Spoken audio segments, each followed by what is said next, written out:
I'm Cory Cummings, and I'm with TG Schmeiser Company, and this is our first year at National Farm Machinery Show. SmartTill was started by a company in Canada called PMF. After that, HCC acquired it, and they've had it for the last, I think, 8 to 12 years, and recently we purchased it from HCC. TG Schmeiser purchased SmartTill because the SmartTill fit our manufacturing core capabilities. We do a high mix, low volume manufacturing, and the SmartTill it just fit perfectly with that.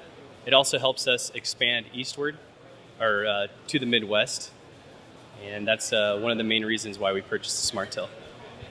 Another reason that we purchased the SmartTill is because the aeration tine can be used, we think, in pasture renovation, and it also can be used in the California market for aeration and water infiltration in vineyards and other places where water could potentially run off. And so what that tine will do, it'll create a fracture and we'll get great or better water infiltration.